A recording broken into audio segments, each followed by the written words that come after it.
জয় ঠাকুর। শ্রী শ্রী রামকৃষ্ণ পুঁথি দ্বিতীয় খণ্ডের অন্তর্গত তীর্থ পর্যটন এই অধ্যায়ের আজ আমরা 30তম দিন পাঠ করব। পর্ব 261, পৃষ্ঠা 160। এর আগের দিনের পাঠে আমরা দেখেছি যে ঠাকুর, যিনি কামিনী কাঞ্চনের সম্পূর্ণ বিপরীতে, যিনি মুদ্রা ধরলে যার শরীর বেঁকে যেত এবং যিনি সর্বদা এইগুলো ত্যাগ করতে বলেন, হরিকে পেতে গেলে যেখানে সর্বদাই কামিনী কাঞ্চন অবশ্যই পরিত্যাজ্য, সেইখানে মথুর বাবুর ঘরে লক্ষ্মী অচলা, তিনি সর্বদাই কামিনী কাঞ্চন পরিবেষ্টিত হয়ে থাকেন।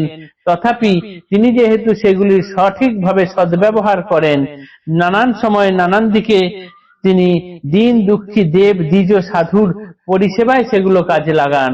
তাই ঠাকুর কি করেছেন না, নিজের নিয়ম নিজেই ভেঙে সেইগুলির সহজ যিনি রয়েছেন তার সঙ্গেই ঠাকুর রয়ে গেলেন। এই অদ্ভুত রীতি আমরা দেখলাম। ভাঙ্গিয়া আপন বিধি নিরবধি রণ, যেখানে মথুর সঙ্গে কামিনী কাঞ্চন। এত অবধি আগের দিন পাঠ করেছি। আজ আমরা দেখব মথুর বাবুর সঙ্গে পিটন গাড়ি চড়ে ঠাকুর ব্রাহ্ম সমাজে যাচ্ছেন সেই ঘটনা। সন্ধ্যার প্রাককালে এবে প্রায় প্রতিদিন নানা সাজে শ্রীমথুর সাজায় পিটন। সুন্দর পিটন গাড়ি কি কব বারতা, উচ্চশ্রবা সম অশ্ব জোড়া জোড়া জোতা। দেবাদির রথ যেন দ্রুত গতি এত, চক্ষুর নিমিষ মধ্যে অদৃশ্য হইত। ফিটনের মধ্যভাগে প্রভুকে রাখিয়ে, নিজেই চালায় অশ্ব চাবুক ধরিয়ে। সুন্দর মথুর যেন সুন্দর ফিটন, কি সুন্দর প্রভুদেব তাহে সমাসীন। পবনের বেগে গাড়ি ছুটে ময়দানে, সাহেব মেমেরা সব ভ্রমে যেইখানে। নামানে সাহেব বিবি চাবুক চালায়, ফিটনের গতিরোধ বুঝেন যে থায়। এরপর প্রায় প্রতিদিনই মথুর বাবুর সঙ্গে ঠাকুর ফিটন গাড়িতে করে বেড়াতে যেতেন। ফিটন গাড়িটি খুব সুন্দর করে সাজানো হতো, সেখানে যে ঘোড়া দুটো লাগানো থাকতো সেগুলো যেন একদম উচ্চশ্রবা মতো ঘোড়া, এবং মানে সব থেকে যে বিখ্যাত ঘোড়া সেই উচ্চশ্রবা, সেই রকম জাতের ঘোড়া দুটো যেন বাঁধা থাকতো, এবং সেইগুলো দিয়ে ওই দেবতাদের রথ টানার মতোই দ্রুত গতি সম্পন্ন রথ যেন তৈরি হয়েছিল। চক্ষের নিমিষে সেই গাড়ি, ফিটন গাড়ি যেন অদৃশ্য হয়ে যেত, এত তার দ্রুত গতি ছিল। সেই গাড়ি করে চেপে মথুর বাবু নিজে ঘোড়ায় চাবুক দিয়ে ঘোড়া চালাতেন, গাড়ি চালাতেন, এবং ঠাকুরকে ওই ফিটন গাড়ির মাঝখানে বসিয়ে রেখে তিনি প্রায় বিকেলেই মেম সাহেবেরা যেখানে ময়দানের যেখানে ঘুরতে বেড়াতেন সেইখানে নিয়ে যেতেন ঠাকুরকে। দিনে ভ্রমণ করি ময়দান মাঠে, উপনীত আদি ব্রাহ্ম সমাজ নিকটে। জিজ্ঞাসিলা প্রভুদেব কি হয় এখানে, মথুর ভাঙ্গিয়া কয় প্রভু বিদ্যমানে। প্রভুর বালক ভাব কন শ্রীমথুরে, দেখিব কিরূপ হয় ইহার ভিতরে। উতরিয়া গাড়ি থেকে চলিল মথুর, সমাজ মন্দিরে যেন শ্রীআজ্ঞা প্রভুর। এখন শ্রী প্রভুদেবে অল্প লোকে চিনে, কর্মে মত্ত আপনার অতি সঙ্গোপনে। সরল সহজ প্রভু স্বভাবে যেমন, শ্রীঅঙ্গে নাহিক কোনো বাহ্যিক লক্ষণ। সমাসীন সঙ্গোপনে সমাজ মন্দিরে, সমথুর শ্রোতাদের সঙ্গে এক ধারে। ব্রাহ্ম সমাজের কথা শুনক হিমন, নিরাকার অরূপের বক্তৃতা ভজন। দর্শনের অদর্শন তার গন্ধ নাই, যদিও বচনে আছে বেদান্ত দোহাই। শ্রবণ মনন নিদিধ্যাসন কেমন, অস্থিভাতি প্রীতি কিবা বিচার আন্দোলন। দেহাত্ম বুদ্ধির নাশে নেতি নেতি বল, ত্যাগ নবনীত তাই আসক্তির ঘোল।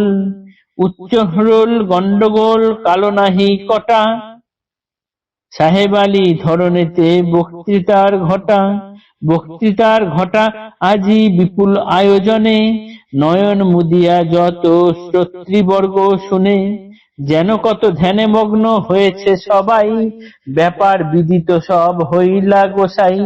অতি নির্মল স্বচ্ছ শ্রীপ্রভুর মন, সৃষ্টি গোটা জোড়া এক প্রকাণ্ড দর্পণ, যা কিছু যেথায় নহে তিলার্ধ তফাৎ, অবিকল ঘটনার হয় প্রতিভা।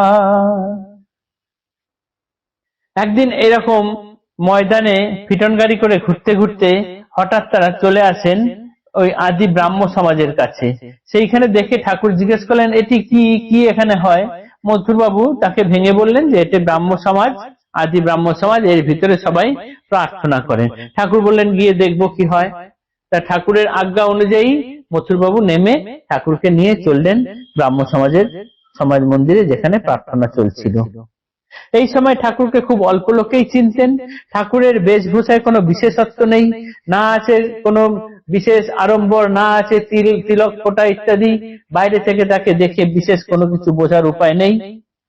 সেই জন্যই যারা এখন যেহেতু ঠাকুরকে খুব বেশি লোক একজন চেনেও না, তাই ঠাকুর আর মথুর দুজনাকে সেই প্রার্থনা গৃহে গিয়ে ভেতরে ঢুকে দর্শকদের মাঝখানে এক জায়গায় চুপচাপ বসে দেখতে থাকলেন যে ব্রাহ্ম সমাজেরা কি করে। তারা নিরাকার অরূপের সাধনা ভজনা করেন এবং তাদের দর্শনের কোনো ব্যাপার নেই তার মধ্যে, কিন্তু তাদের বক্তৃতায় মাঝে মাঝে বেদান্তের দোহাই উঠে আসে। তাদের মূল কাজ হলো শ্রবণ মনন নিধিধ্যাসন, অস্থিভাতি প্রীতি কিংবা বিচার আন্দোলন ইত্যাদি। দেহাত্ম বুদ্ধির নাশ শুধু নেতি নেতি বলে, যেহেতু ত্যাগ, তাই তারা কি করেন, ত্যাগকে গুরুত্ব দেন, আসক্তি বাড়িয়ে রাখেন। অর্থাৎ ননি পাই না ঘোল খাই, এই রকম আর কি। উচ্চ রোল নেই, গন্ডগোল আছে, কালো নেই, কটা আছে। বক্তৃতায় তাদের অনেকটাই সাহেবী ধরন। আজকে ভালো রকমের বক্তৃতা আছে, তাই সেখানে খুব সাজানো গোছানো ব্যাপার। ঠাকুর ঢুকলেন, ঢুকে দেখলেন সবাই চোখ মুজে বসে আছেন, যেন ধ্যান করছেন, এবং তিনি দেখার মাত্র সবকিছু বুঝে নিলেন।